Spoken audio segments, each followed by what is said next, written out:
All right, everybody, welcome to another show. Today we have a guest that I'm excited to bring on for you. I've been following him on Instagram for the past couple of years, watching his content, and I felt like his content really matched what our listeners and viewers are looking for. His name is Yannick Schultz. He is a chiropractor, nutrition coach, strength and conditioning coach in the city of Ottawa, and he has a lot of everyday experience working with people in all facets of health. And you guys know that I love bringing on those type of professionals because they not only walk the talk, but they also work with people who they're helping and coaching and supporting through the process. A lot of their complaints that they're going through are all going to be common. Yannick, welcome to the show. Thanks for having me. Yannick, you obviously had good conversation before this. Tell me, how did you get into health? Like, how did you get into the world of chiropractor? Yeah, so there's no magic story. A lot of it was my own injuries. I separated both my shoulders when I was in high school. I saw a lot of physio, a lot of chiro, did a lot of rehab back then. And it was an evolving journey of trying to heal my shoulders and get better. For me, I was told never to lift again by a doctor, that surgery was the only option, and that obviously wasn't an answer. So I found my way to basically fix that myself, and going to school to figure it out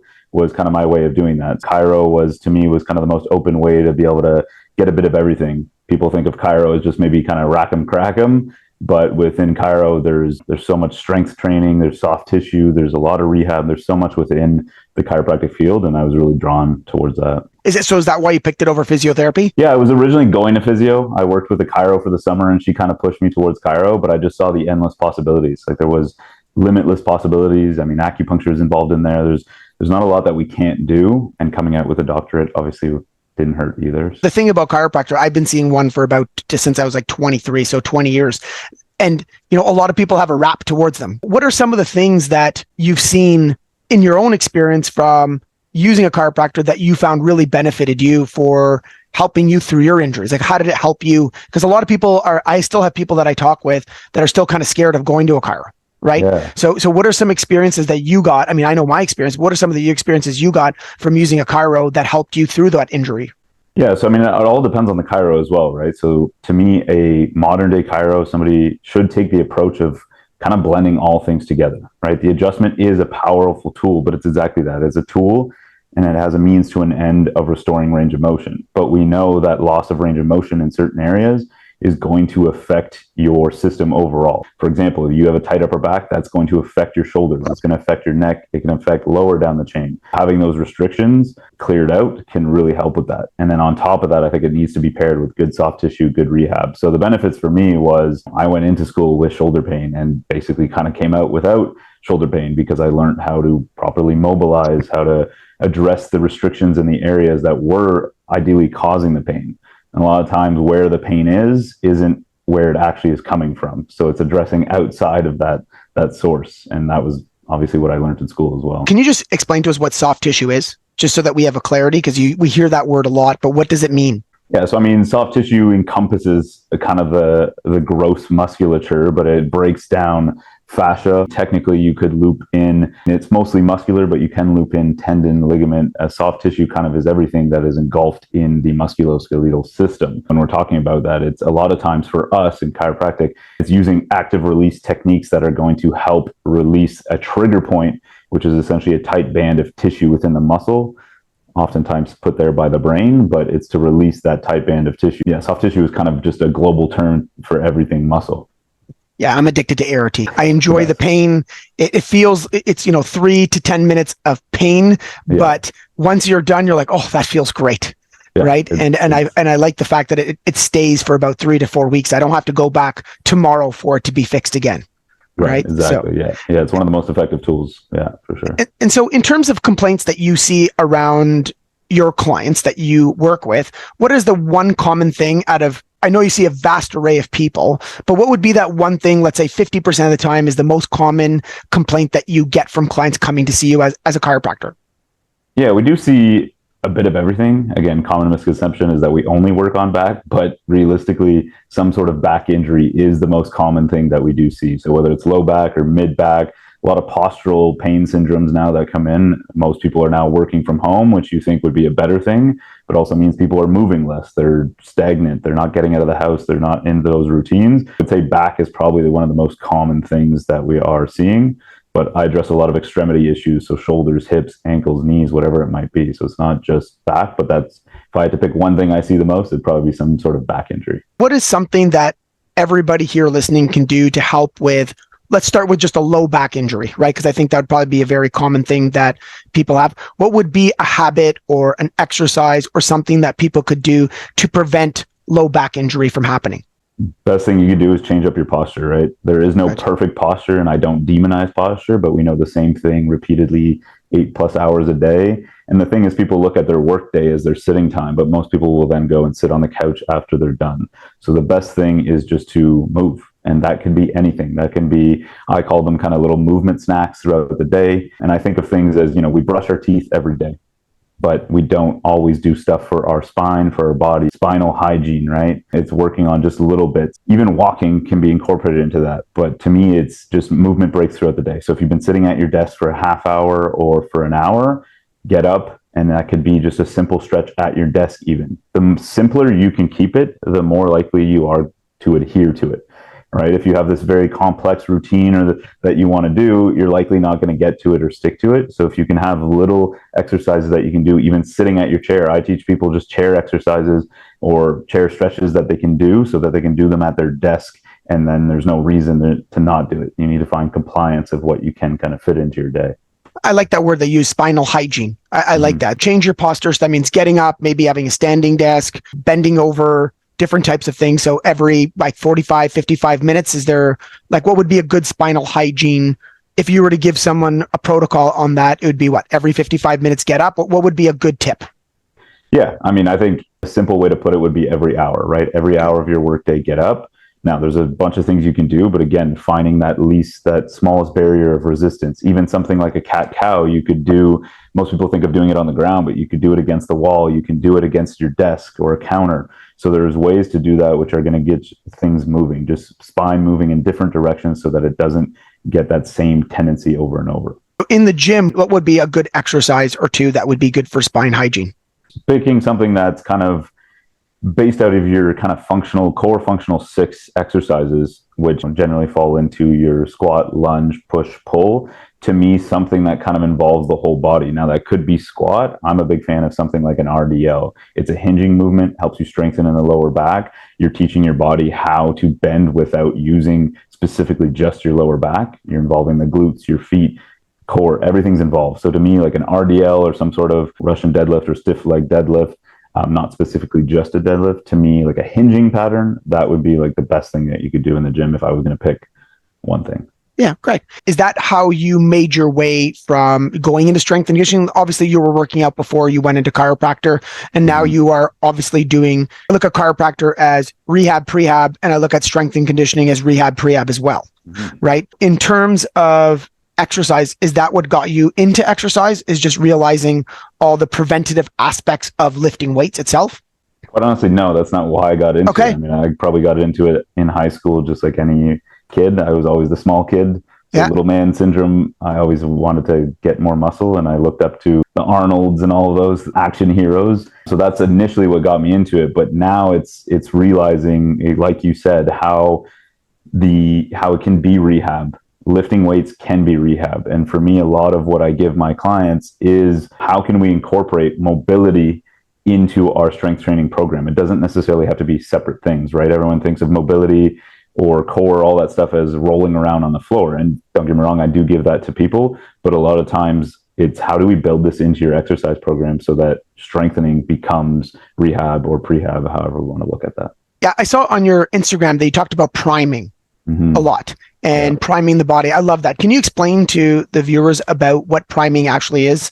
Absolutely. Yeah, I use that term quite a bit, and I think it's super important. One of the reasons I talk about it is because most people will come into the gym, let's say from work, and they don't prime their body, their nervous system, everything to get ready for that lift. Now, priming to me is kind of multiple facets. That could be again, spinal hygiene, making sure that we have the pre-required mobility to get ready for things. Working on the soft tissue, so stabilizing those areas, getting blood flow into that area so that, again, once you get into a movement, you are warmed up and ready. We always think of warm up, but sometimes that's taken as, okay, I'm just going to go lighter on my weights first but that doesn't mean that your body or your nervous system is ready to take on a higher load. And a lot of times injuries come from, it's just a load that we're not prepared for. We always talk about slow cooking your fitness, and it's like building yourself to that point where your body is now ready to take on that load. Could you give us an example of what a priming exercise would look like, or like a routine, or is that too long? No, I mean, again, I'd kind of break it down into three facets where I'm going to do some form of mobility, which can be simple movements, for example, like a 90-90 stretch where you're getting the glutes, you're getting some rotation in the spine, you're reaching, you're lifting, you're doing some things like that. That to me gets mobility and some stability. I pick something that, again, gets some blood flow. So a lot of times then I'll go into some band movements, which are going to, again, help me stabilize the area, get blood flow in there, prime and get ready for that. And then I'm going to choose kind of weighted exercises that are going to allow me to get my body to accept the next thing that's coming. So I kind of break it down into, I guess, mobility, stability, and then the preparation of that exercise. That would be what, 5 minutes, 3 minutes? How long would that be? Just so clients have a little bit of an idea. Yeah, I would say it could be anywhere from 5 to 10 minutes. I think warm-ups are sometimes taken out of context or are too long. It also depends on what you're coming from, right? If you have a fairly active job, you move around quite a bit through the day, you may need less priming. Whereas if you're somebody who sits at a desk all day and you're just getting tight, then you're probably going to need a little bit longer of a prime to get ready. Yeah, it's all contextual. Me as an over 40-year-old, I find some days I need about 10, 20 minutes to get my body going. Right. And then sometimes it's just like 5 minutes. I'm like, okay, I'm ready to go. It's not a magic number. It just, it depends on my day. Some days my warm-ups are really long. Some days they're really short. So definitely it does affect that. Now, in terms of your experience with chiropractor and strength and conditioning, when it comes to nutrition, we know nutritional habits are going to affect body composition, but what about when you're working on the client itself? When you're doing soft tissue or you're trying to help someone through injury, do you see a correlation between nutritional habits and when you feel the body and trying to help it heal?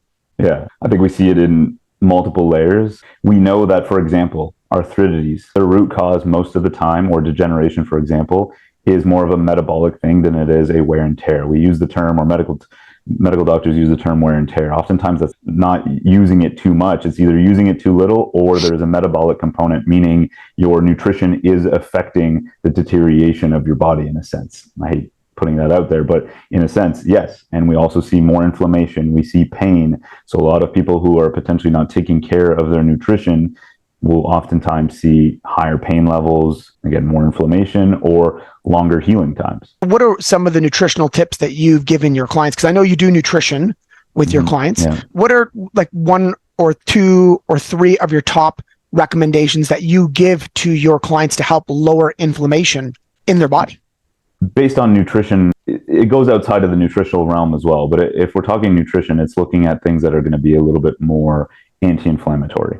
Gotcha. And so anti-inflammatory can fall into many components. The easiest thing is literally just to search up on Google anti-inflammatory, and it will give you great examples. But generally, anti-inflammatory are going to be picking leaner meats, fish, because again, it has omegas and things that can help us with that. Fruit, vegetables, we know there's a lot of antioxidants, things like that in our fruit. And then staying away from the other side of things, which is going to be more the processed foods, the ultra-refined grains or sugars. Those are the things that tend to speed up that more inflammatory process in a sense. So when you've worked with someone in the beginning, because this is going to be interesting, right? So you've worked with someone, let's say day 0. Yeah. And then let's say day 180. Okay. Let's say, and you're probably not seeing them every week, but every month you're seeing them, but you're giving them nutritional changes. What are some of the differences that you've seen in somebody who comes into you inflamed, tight, full of pain, to 180 of them changing around their diet? So basically what you're saying is more whole food, more hydration, less processed food. What are some of the changes they've reported back to you just from changing their diet in terms of their pain management? Yeah. I mean, in terms of pain, the biggest thing is pain levels are far less. The other end of it is, again, they recover quicker. Even if something does happen, they tend to recover faster, whereas it's more prolonged. We see it where it's just, as a health practitioner, you're kind of fighting against the person in a sense, if they are not taking care of those elements. You see that it is a lot faster for somebody to heal and to get better. The heal time is a lot faster in terms of injuries rather than somebody who has more inflammation in their body. Day 1, if we're not addressing that versus day 180, like you said, if we've addressed that, pain levels are down, recovery is a lot faster, and they tend to just feel overall better. Energy levels, less lethargic, all of those things. And do they start seeing you less as well? Do they actually say that they don't need to see you as much because of that rehabilitation and rehab that they've been doing on their body?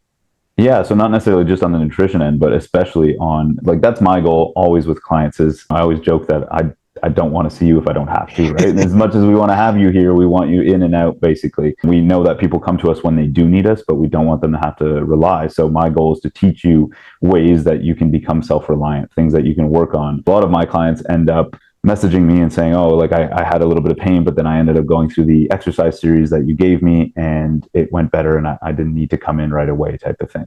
Or it's reduced at 50%. I'm still going to come see you because I know I need to get to that 100% point, but it's helped me get out of like debilitating pain, type of thing. So my goal is always to, teach the person some self-reliance so that they can manage those symptoms themselves. It's a self-education of your own body, right? That people need to start looking at in terms of, yes, there's the generic out form, like the generic form of what you need to be doing. There's a foundation, but once you start refining and working with someone one-on-one, it completely changes the ballgame in terms of results, because you're going to work with them on making sure the foundation's solid, but then you're also working with them on their own deficiencies of their own body that they may miss, whether it be nutrition, whether it may be their, structural balance, or whether it may be soft tissue in their hip, but they think it's their lat, right? That they can find that root of that cause. In terms of supplementation for inflammation, what is probably one supplement that you've used in your practice, if you do use them, that you've seen or heard from clients giving you back feedback that, hey, this supplement helped them with lowering inflammation?